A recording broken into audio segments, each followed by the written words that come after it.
శ్రోతలందరికీ నమస్కారం. Old stories by Bala ఛానల్కు స్వాగతం, సుస్వాగతం. కథలు చదువుతున్నది ఉషాబాల. మనం కథలు చెప్పుకుని చాలా రోజులు అయిపోయింది కదండి. ఇంకా ఆలస్యం చేయకుండా మనం ఈరోజు కథలోకి వెళ్ళిపోదాం. ఇరుగు పొరుగు ఆసరా. మా ఇంటి వెనక భాగంలో బావికి అవతలగా పెద్ద సావడి ఉంది. గతంలో దాని నిండా వ్యవసాయపు పశువులు, పాడి పశువులు ఉండేవట. ఆ తర్వాత ఖాళీగానే పడి ఉంది.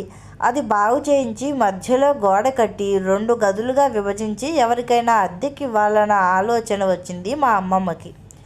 ఇంతకాలం లేనిది ఇప్పుడు గొడవ ఎందుకు అన్నారు తాతయ్య. లంకంత కొంపలో బిక్కుబిక్కుమంటూ నేనొక్కదాన్ని ఉండలేకపోతున్నాను. ఇంట్లో ఎవరైనా ఉంటే కాస్త కాలక్షేపం అవుతుంది కదా అని అంది అమ్మమ్మ. కాలక్షేపానికైతే నేనున్నానుగా. సర్లేండి, మీకు ఈ మధ్య చెవుడు ఎక్కువ అవుతోంది. వస్తారా అంటే ఏమిటి అన్నావు, చస్తారా అన్నా అని గయ్యమంటున్నారు. అవసరానికి 4 మాటలు మాట్లాడేసరికి నా శక్తి అంతా హరించుకుపోతోంది.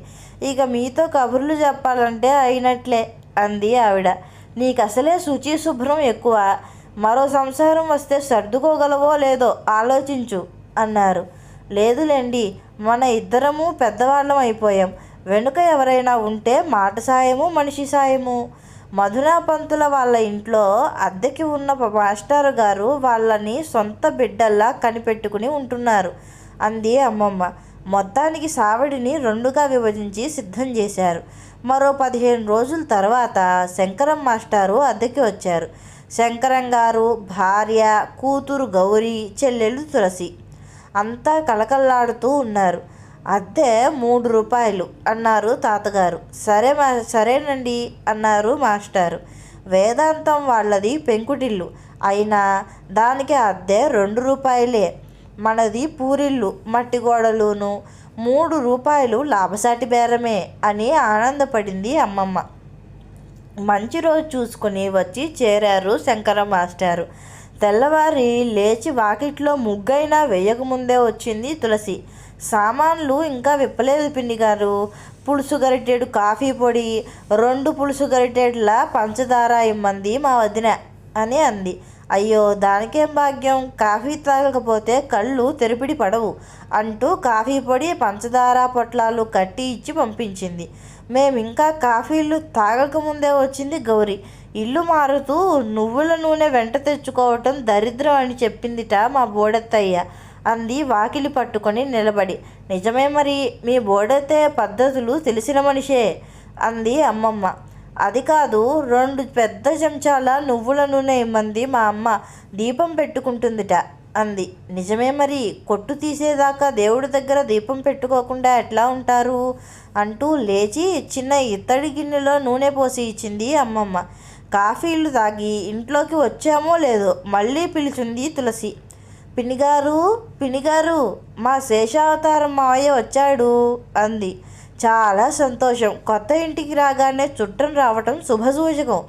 అది కాదు, సరుకులు ఇంకా తెచ్చుకోలేదు.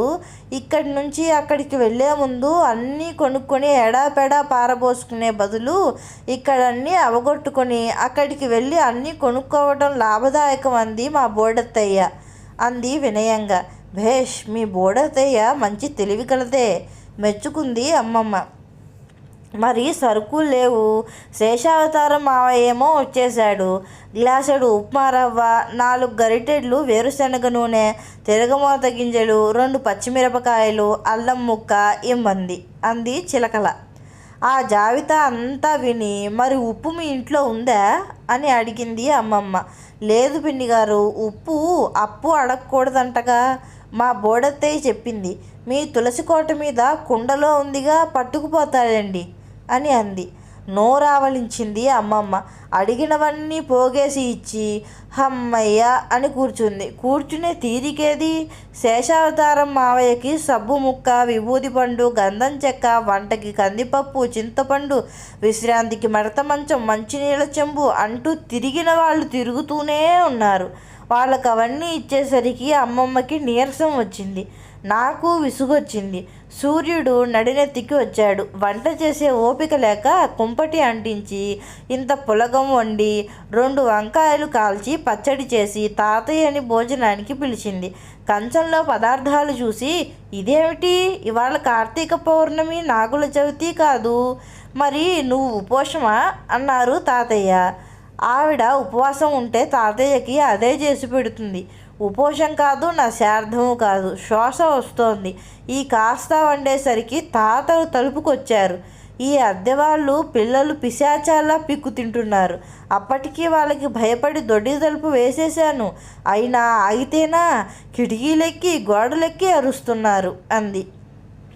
అంతలోనే వీధి గుమ్మం దగ్గర నుంచి పిన్నిగారు అని పిలిచింది తులసి. అమ్మమ్మ సైగా అందుకొని నేను వెళ్ళి, అమ్మమ్మ పనిలో ఉంది, ఏం కావాలి అన్నాను. శేషావతారం మావయ్యకి పటికి బెల్లం ముక్క, వక్క పలుకు ఇమ్మంది.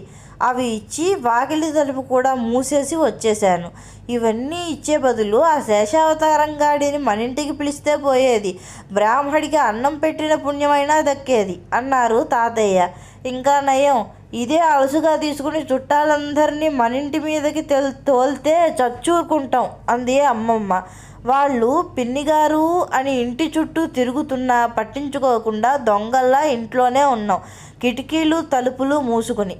మా తాతయ్యకి చెమట పోసింది. విసినికర్ర ఇమ్మన్నారు. విసినికర్ర ఆ శనిగాళ్ళు పట్టుకెళ్ళారు. శేషావతారం మావయ్య విసురుకునేందుకుట అంది అమ్మమ్మ. పోనీ ఆ తాటాకుల విసినికర్ర ఇటు పడేయి అన్నారు. అది వాళ్ళే పట్టుకుపోయారు. శేషావతారం వీపు గోక్కునేందుకుట. ఉసూరుమంటూ అంగవస్త్రంతోనే గాలి విసురుకున్నారు తాతయ్య. అద్దెకొచ్చి అరపూట కాలేదు. నెల అద్దెకి సరిపడా సామాన్లు లాగేశాడు. ఈ లెక్కన వీళ్ళని భరించగలవా అన్నారు తాతయ్య.